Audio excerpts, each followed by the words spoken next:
Le Journal de la Ville, le premier magazine de l'information provinciale.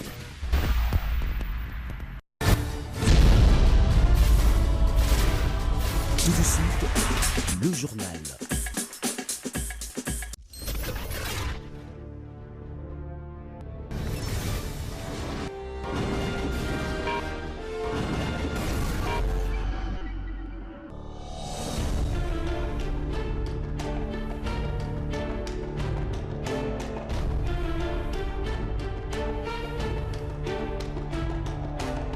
Bienvenue à tous à cette édition du Journal de la Ville. Madame, Monsieur, voici le sommaire.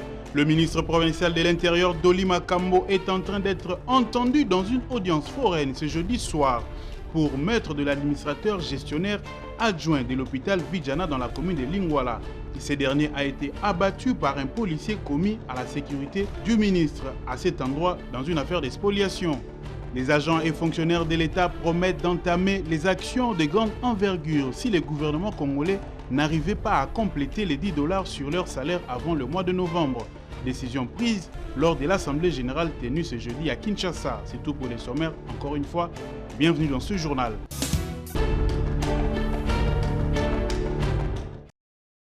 Au total, 26 députés nationaux, autrefois suppléants, ont été installés et devront désormais siéger en lieu et place de leurs mentors. La validation de pouvoir de ces élus est intervenue après vérification des dossiers par la commission spéciale et temporaire dont les résolutions et conclusions du rapport ont été présentées devant l'Assemblée plénière pour adoption et recevabilité. Sur le 26 cas des députés nationaux frappés d'incompatibilité traités par la dite commission, 23 concernent les élus ayant opté pour le gouvernement de la République, un cas relatif au gouvernorat de province, un autre portant sur le choix à la Chambre haute et le tout dernier concernant le député national récemment décédé. Voilà ce qui a fait la joie de nouveaux promus. Ce ne sont que des impressions de satisfaction.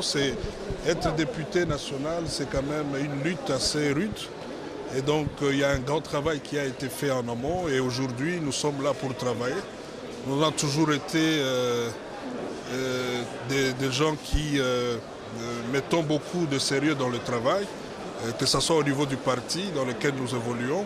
Et je pense que notre présence ici, vous pouvez vous rassurer, c'est pour travailler et montrer de quoi nous sommes capables pour l'intérêt de la population. Nous sommes aujourd'hui avec un régime qui prône le changement, un régime qui prône la priorité d'abord du peuple congolais. Et il faudrait que la jeunesse congolaise comprenne qu'il est grand temps que nous puissions nous aussi jouer un rôle pendant cette période. Et pour que demain l'histoire retienne que la jeunesse congolaise avait participé dans ce changement qui est prôné par le chef de l'État, son Excellence Félix Tshisekedi. Juste après cette étape, les élus du peuple ont procédé à l'élection et à la mise en place des membres des bureaux de commission permanente, à l'exception de ceux de l'opposition qui n'arrivent toujours pas à se mettre d'accord. Les réactions ne cessent de tomber concernant la rentrée politique de l'ex-président de la RDC, Joseph Kabila Kabange. La dernière est celle du juriste Jean-Marie Kabengele qui pense que l'autorité morale du FCC n'a jamais quitté la scène politique. En tant que politique, notre compatriote Joseph Kabila Kabange est de plein pied en politique en sa qualité de sénateur à vie. En tant que sénateur à vie, il est de plein pied en politique. Deuxièmement, en tant que président du PPRD, il est de plein pied en politique. En tant qu'initiateur du FCC, il est de plein pied en politique. Cela s'entend maintenant dire que ceux qui pensent annoncer le retour veulent nous préparer à accepter sa prochaine posture à la présidentielle. Il a également éclairci l'opinion sur sa probable comeback à la course présidentielle du 2023. J'ai fait une étude comparative entre notre constitution et la constitution de la Fédération de Russie. Là, si vous voyez Poutine et Medvedev qui font des alternances, c'est parce que la constitution de la Fédération de Russie dit qu'une personne ne peut pas exercer plus de 2 mandats consécutifs. Le mot consécutif n'a pas été utilisé par le constitution congolais. Si cela était utilisé, cela voudrait dire qu'il peut exercer 2 mandats aller se reposer et revenir après. Ça, ce n'est pas l'entendement du constituant congolais. Abordant la question de son invalidation après les élections par la Cour constitutionnelle, ces coordonnateurs de députés invalidés nous parlent d'une négociation entre le CENSA et la présidence de l'Assemblée nationale.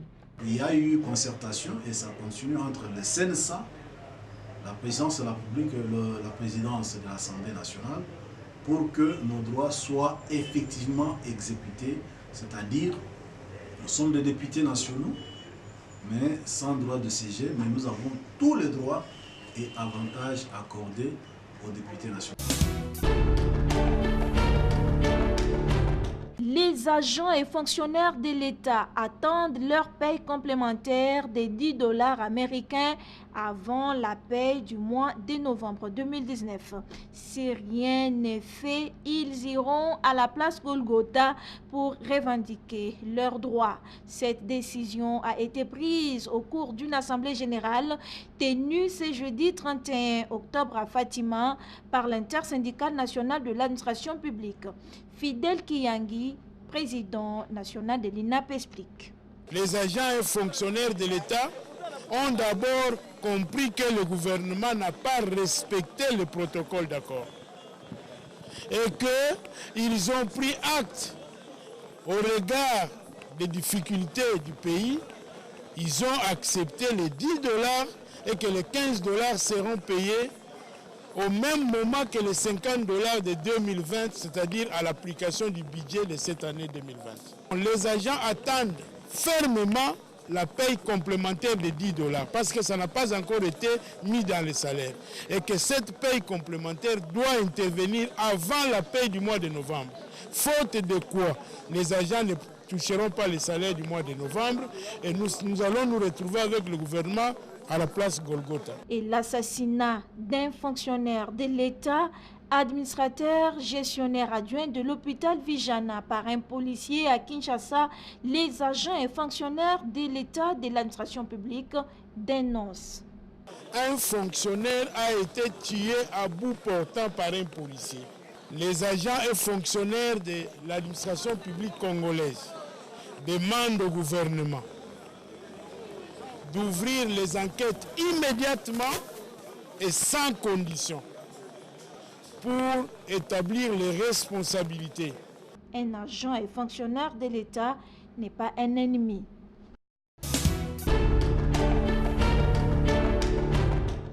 Plus de 100 jeunes leaders venus des différentes organisations des districts de la Tchangou ont été sensibilisés ce mercredi 30 octobre dans une tribune d'expression sur les piliers de la démocratie et sur les pratiques citoyennes organisée par la Ligue de femmes pour le développement et l'éducation à la démocratie, l'IFDED, cadre choisi, avenue des Antennes, numéro 21, quartier Sans-Fil.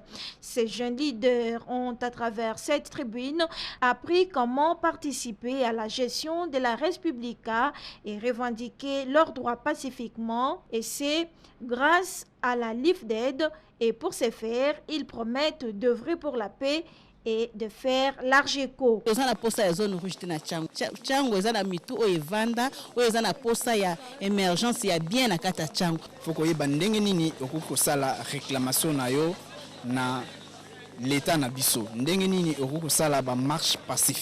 En organisant cette activité, la LIFDED vise l'éveil d'esprit citoyen. On voulait réveiller les jeunes, qu'ils sachent qu'ils ont élu des dirigeants qui sont déjà en plein travail, qu'entre nous, population, entre les... Il y a une sorte de contrat social. Donc ils ne peuvent pas croiser le bras, attendre jusqu'à ce que le mandat des élus se terminera. Ils doivent faire le suivi du travail que les élus font pour que de temps en temps, ces élus fassent une sorte de comeback, qu'ils reviennent vers la base pour s'enquérir de la situation au niveau de leur circonscription respective, qu'ils sachent c'est quoi le problème de leur base et qu'ils rendent compte. C'est avec l'appui des NED que cette tribune sur les piliers de la démocratie et les pratiques citoyennes est rendue possible par la LIFDED.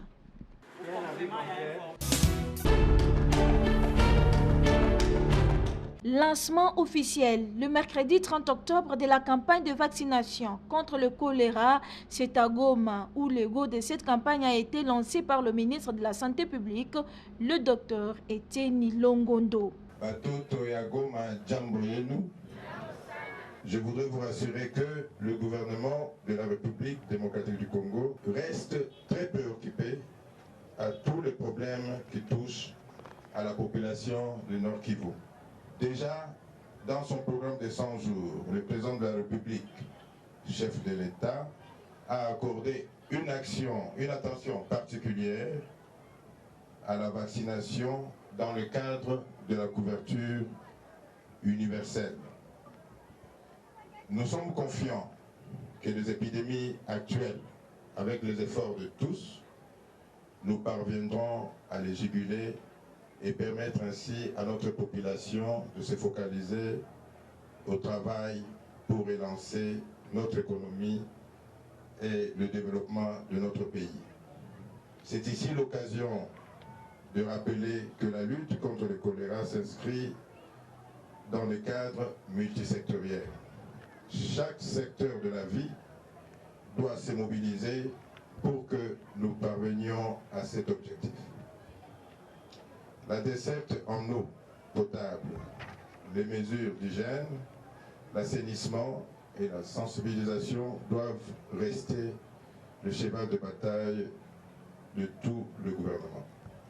Je lance officiellement la campagne de vaccination contre le choléra dans le centre de santé et 7 zones de santé à Nord Kivu.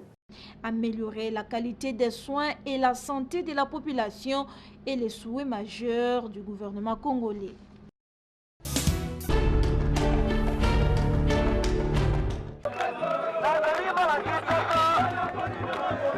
Le gouverneur de la ville de Kinshasa, Jean-Tini Ngobilambaka, a lancé le mardi 29 octobre les travaux de construction d'un nouveau pont à Bongolo sur la rivière Funa dans la commune de Kalamou. Plusieurs personnalités ont rehaussé de leur présence cette cérémonie. Dans son allocution, le gouverneur de la ville a remercié le chef de l'État, Félix-Antoine Tshisekedi Tshilombo, pour son soutien spécial à l'action du gouvernement provincial de Kinshasa. Ce nouveau pont va remplacer l'ancien qui était déjà dans un état de délabrement. J'ai saisi cette occasion pour rendre hommage au président de la République, chef de l'État, son Excellence Félix-Antoine Tshisekedi Tshilombo, qui ne cesse d'apporter un soutien spécial à l'action du gouvernement provincial de la ville de Kinshasa.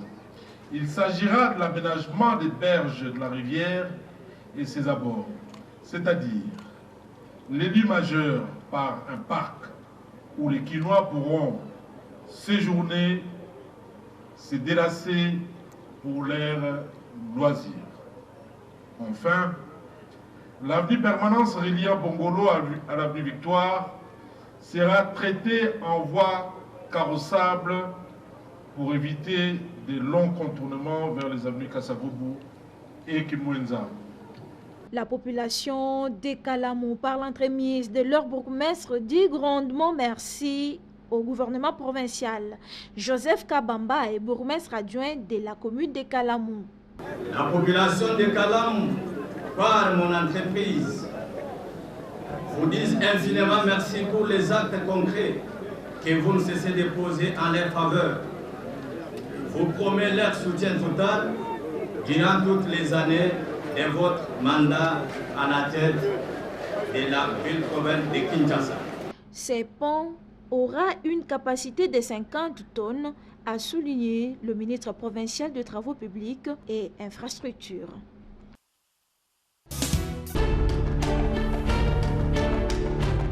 Nous sommes dans la commune de Limete, précisément au quartier Ndanou, à la hauteur de la rivière Ndjili, où la population a érigé de digues composées de sacs remplis de sable qui sont placés entre la rivière et les habitations pour s'éviter les inondations. À notre descente sur les lieux, l'un des notables de Ndanou demande aux autorités urbaines de leur renforcer en sac car ils n'ont pas où aller. ya kulungwa awa te. Ça c'est ngai personnellement nazali awa depuis 1995. Nde nazobikila na kulisi bana na ngai awa nde nafandi mais pasi ya biso dik eza malamu te. Mwana mbala mosusu ebukani maye ekoti bato baza na pasi. Soko l'État azali na maye aza na makuki parce que l'État aza na makuki akoki koya kobongisa bayaka awa ba ONG ba Croix Rouge ONG ba français ba nini ba ilekaka ba chaque fois yel tozo ya lobi tozo ya lelo zero esali makate. L'État na biso ye moko azali na makuki ya kosala pe kosalela sa population na yo pour le problème. C'est mieux que ye moko azwaka biso tomonaka mindele bazosala difile awa po baya koluka parce que mindele wana ntango bazolekaleka awa bazoluka nde mbongo bapesa bango mbongo peut-être na baorganisation na bango balia baya kopakola biso ke tosalaki mosala moko basalaka awa eza. Le souci des habitants de ces quartiers est de vivre dans un environnement sain.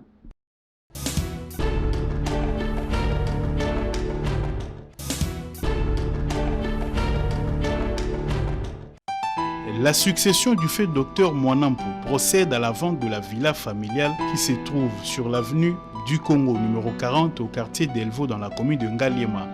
La villa comporte 8 chambres, 2 salons, 2 cuisines, 6 salles de bain, un annexe de chambres, cuisine et une salle de bain, avec un parking intérieur pouvant contenir 15 voitures. Pour plus d'informations, veuillez contacter le numéro ci-après 081 81 390 96 09 93 051 487.